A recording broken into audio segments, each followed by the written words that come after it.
날마다 쏟아지는 수많은 이슈들을 대한민국 최강 변호사 최고의 기자가 시원하게 뚫어드립니다. 최강변기. 오늘은 조대진 변호사, 장영진 기자 나왔습니다. 어서 오십시오. 안녕하십니까. 자, 버닝썬 사태 핵심 인물인 가수 승리 씨에 대한 구속영장이 기각됐는데 이 일로 지금 인터넷 여론은 부글부글 하는 것 같습니다. 네. 도대체 어떤 백이 있길래 이렇게 나오느냐. 일단 구속 기각된 이유를 설명해 주시죠. 네. 그 승리의 혐의는 크게 네 가지였습니다. 성매매와 성매매 알선, 그다음에 식품위생법 위반, 그리고 횡령 등 이렇게 모두 네 가지 혐의였는데요. 이 가운데 사실 그 구속을 할 수 있는 사유는 횡령이 그 전부였습니다. 따라서 이 횡령 혐의가 입증이 되고 또 그만큼 중하다라고 생각된다면은 아마 이것이 구속이 됐을 것으로 보이는데. 예. 이 횡령 혐의라고 한다고 하더라도 액수가 어느 정도 좀 됐었어야 될 것 같습니다. 그래서 이렇게 그 특정범죄 가중처벌법 위반에 해당할 정도의 좀 고액이었어야 하는데 그런 부분이 좀 인정되지 않은 것으로 보입니다. 여러 건의 그 횡령 혐의가 있었습니다만 몇 건은 아마 인정이 됐을 수도 있는데 전체 액수로 볼 때 크지 않았다라는 점. 그다음에 승리가 그동안에 18차례에 걸친 경찰 수사에 꼬박꼬박 다 참석했다라는 점 등을 볼 때 증거인멸의 혐의라든지 도주 우려가 없다라고 판단하지 않았을까 싶습니다. 예. 방금 얘기해 준 것처럼 가장 큰 문제는 횡령인데 법원이 다툼의 여지가 있다라고 이야기를 했어요. 결국은 증거가 좀 부족하다 이렇게 해석하면 됩니까? 일단 신종열 영장 전담 판사가 그렇게 판단을 했는데요. 예. 횡령 혐의하고 관련해서 지금 문제가 되는 유리홀딩스와 버닝썬의 법인의 법적 성격과 주주 구성, 자금, 인출, 경위 등을 이렇게 비추어 봤을 때 예. 이게 횡령이 될 수도 있고 안 될 수도 있다 이렇게 판단한 것 같습니다. 그리고 또 이제 같이 재판을 받는 다른 사람들에 대해서 구속영장이 청구되지 않은 사람들이 있거든요. 그러니까 그런 사람들에 관련돼서도 왜 영장을 청구하지 않았느냐 뭐 이런 질문들도 한 걸로 봐서 공모의 의사 뭐 이런 부분들도 조금 깊게 본 것 같습니다. 예. 글쎄요, 제가 볼 때는 결정적인 증거가 없었다기보다 처음부터 좀 구속하기는 어렵지 않았을까라는 생각이 들었습니다. 예. 예. 뭐 횡령 같은 경우는 특가법상 횡령 정도가 돼야지 되는데 그 부분이 좀 애매했다는 점이 있고요.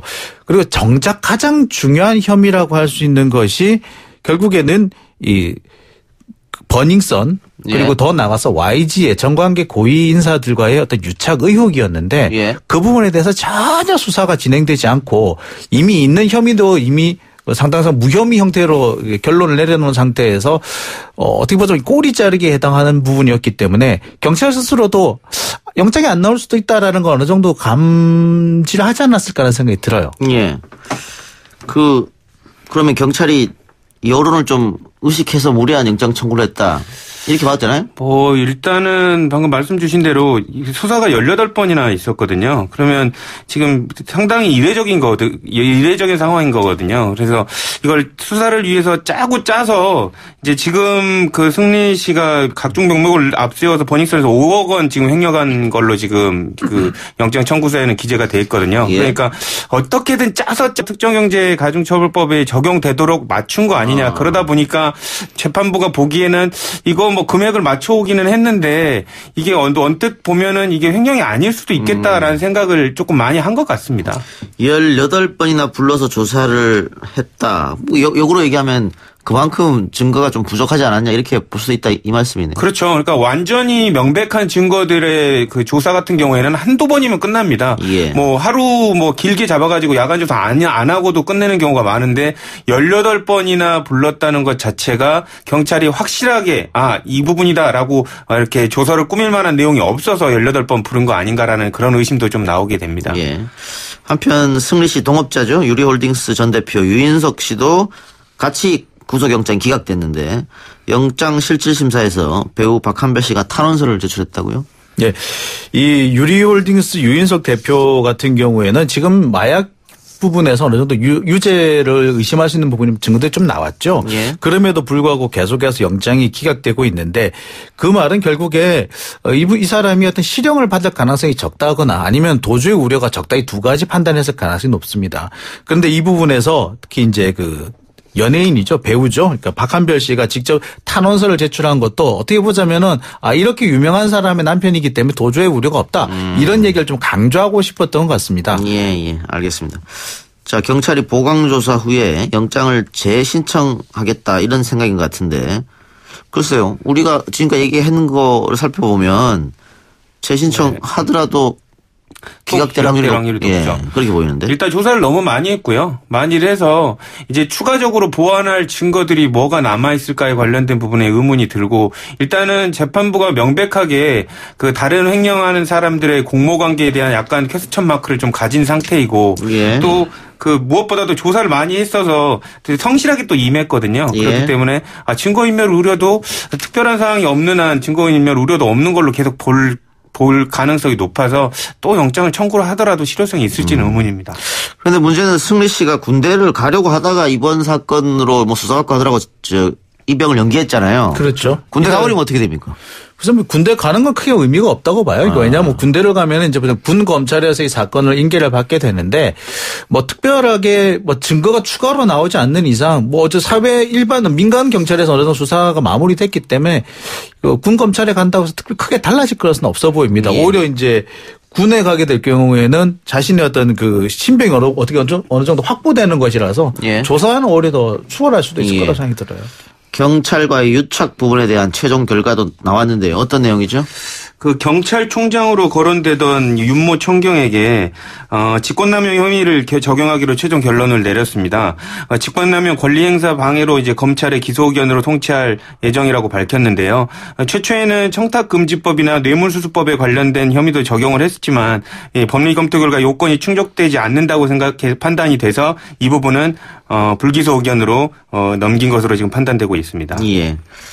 이거 결국은 버닝썬 수사가 용두사미로 끝날 가능성이 높다. 이런 지적이 나오던데. 사실 바로 그 지점이 가장 문제라고 생각이 예. 듭니다. 오늘 윤총경뿐만 아니라 김상교 씨 폭행과 관련했던 그 역삼지구대 경찰관들에 대해서 사실상 거의 다 무혐의 결론이 나오고 말았습니다. 그러니까 이번 사건에서 가장 핵심되는 의혹이 그 경찰과의 유착 의혹, 버닝썬과 경찰과의 유착 의혹, 그리고 더 나아가서 YG와 정관계 고위인사들의 유착 의혹 이런 거였는데 이런 부분에 대해서는 사실상 거의 결론을 내지를 못했습니다.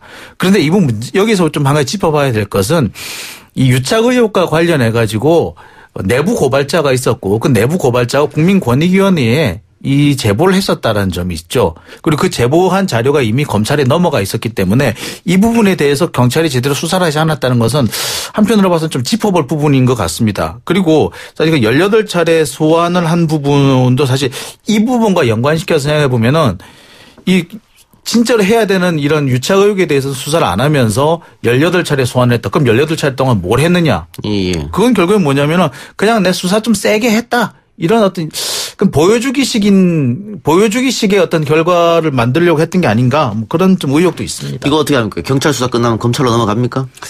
일단은 경찰 수사가 그러니까 검찰에 그 송치를 하지 않았습니까? 예. 검찰이 다시 보강 수사를 할 수도 있습니다. 그러니까 검찰이 수사해서 경찰이 수사한 것보다 더 좋은 성과를 낸다면은 네. 지금 검경수사권 갈등 문제에 있어서 경찰이 굉장히 곤혹스러운 상황에 놓이겠는데. 그렇죠. 그러니까 그것 때문에라도 경찰이 최선을 다해서 조사를 했다라고 보여지고요. 예. 흠잡힐 만한 것을 책을 안 잡히기 위해서 18번이나 탈탈 털어가지고 이렇게 조사를 한 거 아닌가라는 생각도 듭니다. 그렇군요. 알겠습니다. 다른 얘기 해보죠. 고 장자연 씨 사건을 1년 넘게 조사해온 검찰 진상조사단의 조사가 마무리됐습니다. 그런데 최종 결과 발표는 미뤄졌다고 하는데 이유가 있습니까? 일단 그 장자연 씨와 관련해서 장자연 씨가 그 억지로 술접대라든지 이런 이제 공개적인 장소에 나가야 했다라는 부분에 대해서는 강요 혐의가 있었다는 부분에 대해서 인정이 된 것 같습니다. 그리고 어떤 원하지 않는 성관계를 가졌다든지 성추행을 당했다든지 부분까지도 어느 정도까지는 확인이 된 것으로 보입니다. 예. 그럼에도 불구하고 이것이 수사를 할 수 있는 상태이냐라는 부분에서는 의견이 많이 갈린 것으로 보입니다. 일단 이 자체가 이미 시간이 너무 많이 지나서 공소시효가 지났다라는 점, 그리고 지금 나와 있는 진술이나 증거들만 가서는 가해자가 누구인지 특정하기 좀 어렵다는 점. 이 두 가지를 놓고 진상조사단 내부에서도 의견이 좀 엇갈린 것으로 보입니다. 예. 검경의 부실 수사 문제는 또 다른 쟁점으로 남겨가는 것 같고요.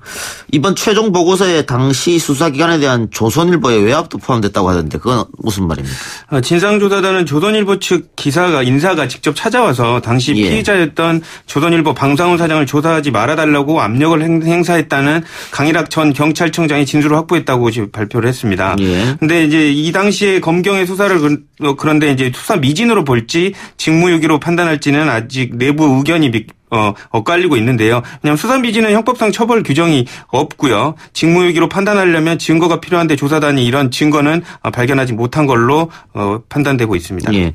어쨌든 당시 경찰이 뭐 방상훈 사장이라든가 방종호 대표라든가 이런 사람들을 경찰로 불러서 조사를 받은 게 아니고 그렇죠. 경찰이 갔죠. 호텔로 직접 가가지고 이제 그 사람들이 그러니까 조선일보 건물로 간 거나 다름없죠. 특혜를 받은 거 아니냐. 특혜죠 사실. 예.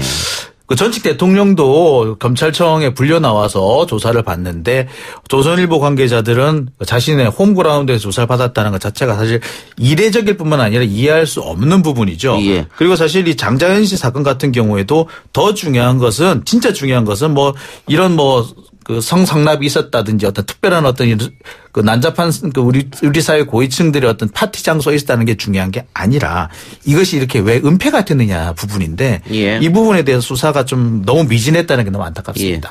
어제 오늘 포털 그 사이트에 방종호, 장자연 이런 이름들이 동시에 실시간 검색에 올라갔더라고요. 그렇죠. 그게 아마 최근 그 한 TV 시사 프로그램에서 장자연 씨 지인이 다이어리에서 방종호 관련 메모를 본 적이 있다. 이런 말을 해서 그런 것 같습니다. 네. 그 TV 시사 프로그램에서 그 지인이 진술을 했죠.